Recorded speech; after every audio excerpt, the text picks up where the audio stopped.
as you mentioned, and this we have to remind the audience that no matter how hard you try, you will not get more than what Allah provided for you. Yes.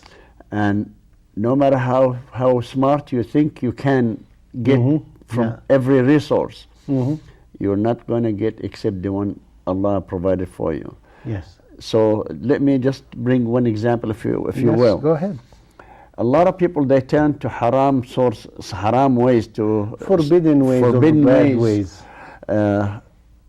illegal ways in the sight of Allah subhanahu wa ta'ala, like it's illegal in the sight of the law. Yeah. If they wait just not to do it, that provision is provided for them in the halal way, but they chose to take the wrong way. Yeah. Because believe me, I do believe that sometimes you think you're smart to go and steal that money which is sitting there because nobody's watching you.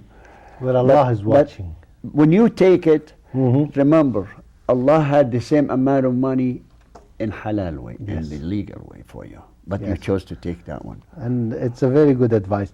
One of the things, as we discussed about the miracles of Prophet Isa alayhi salam, and growing up, you know, I used to read the miracles of Prophet Isa, and I get fascinated.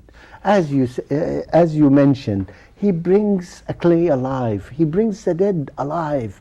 You know, he could tell people what they've eaten, and he cures people. Great miracles. And I think about the miracle of Prophet Musa alayhi salam. He talked to Allah subhanahu wa ta'ala. What blessing bestowed on him that he can talk to Allah.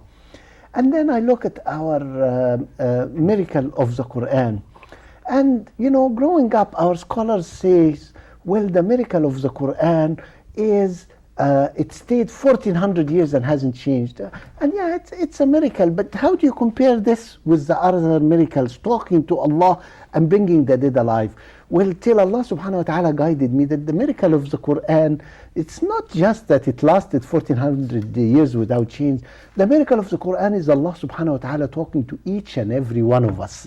So yes, Allah subhanahu wa ta'ala talked to Musa, and we believe in it because it tells us in the Qur'an. But if I want Allah subhanahu wa ta'ala to talk to me, I open the Qur'an and read. And what better miracle for each and every human being, because the Qur'an is for all of us. If you want Allah subhanahu wa ta'ala to talk to you, the greatest miracle is open the Qur'an and read. And subhanallah, I don't think there is any better miracle. Now I realize there is no better miracle.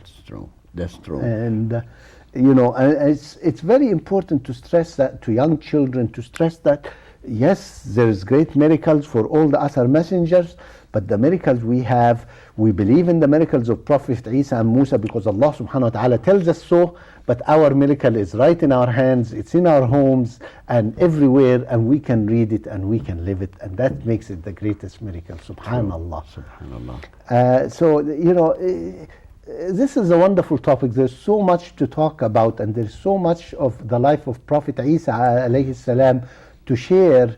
As we know, one of the stories where a lady committed mistake and they wanted to stone her. So he says, he who has no mistakes could throw the first, yes, who has no sins could throw rocks at her. To remind us that we all sin. Rather than judging others, we look at ourselves. So much to talk about, but we're running out of time. But I would like to remind you again, if you enjoy this show, you like our programming, visit our website www.spiritofislam.com and help keep this show going. So please support us, and thank you very much. Wassalamu alaikum wa rahmatullah.